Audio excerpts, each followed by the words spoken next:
youth team. Bali, ito yung lugar ni Kuya Junjun. So, ito yung gate niya pagpasok sa property. Yan. Then, ito yung way. So, ito pwede daw to i-clear out. Pwede magtayo ng mga tents dyan. May shade na para kahit umulan. And then, ito mga tanim. Pero may spaces din yan. Pwede rin mag-camp out dyan. So, ito mahaba to. Pwedeng ito boys, lahat. Dito pwede. Pero magte-tent nga lang muna. Kasi hindi pa makapag-build. Ang priority natin is restroom.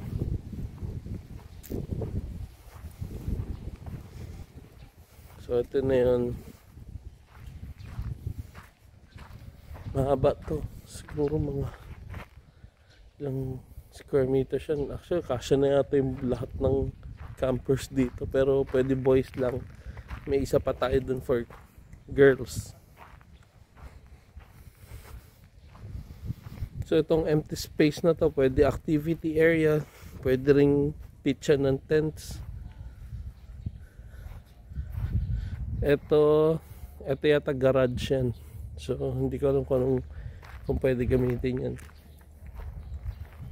And then yung main basketball area. Pwede dyan mag-activity din. Ito yung main house. So, off limits tayo dyan. Bahay nila yan. Si pastor yata tutuloy dito. The main house.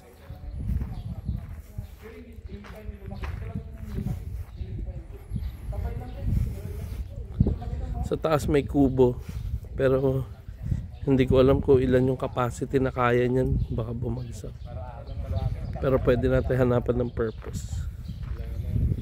So ito pwedeng sa mga leaders, pwede mag group siguro dito para mag-meeting. And then ito yung pool. Then ito pwedeng gawing preparation ng pagkain.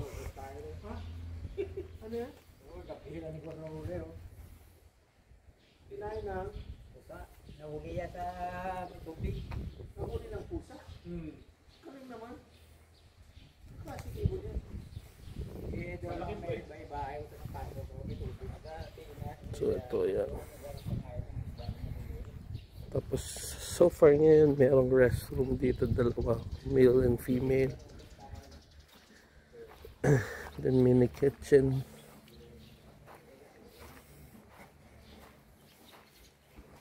Tapos ito pwedeng sa female dorm. Ganon din kalaki yan doon sa harap.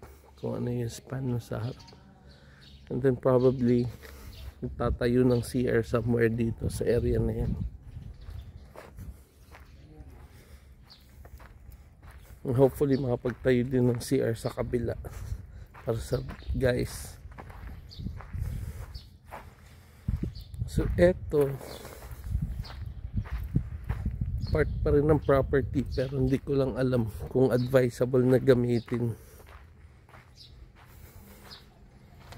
Kasi may mga livestock sila dyan. May mga laga. Hanggang dun.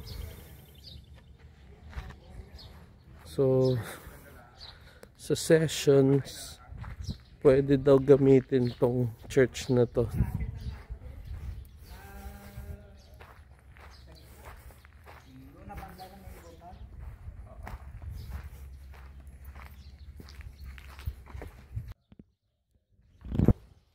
Ito yung hall. Pero kahit tanggalin mo yung upuan, sa floor na lang sila upo, pwede yun. Pwede. Paggawa ko na ito sa kanila yung itong Kisame. Kisame. Para maayos. So ito pwedeng gawing session hall. Sino nagbahan ng araw dito? Si asawa ni Pierre. Si Pastor Ramiro. Okay. Ang ginagawa ko kasi dito, nagre-rent ako ng jeep. Yun yung parang tulong ko sa kanila. Para yung mga, kasi yung mga taga-Castellos, ano, di ba wala silang service? Hmm. So yun.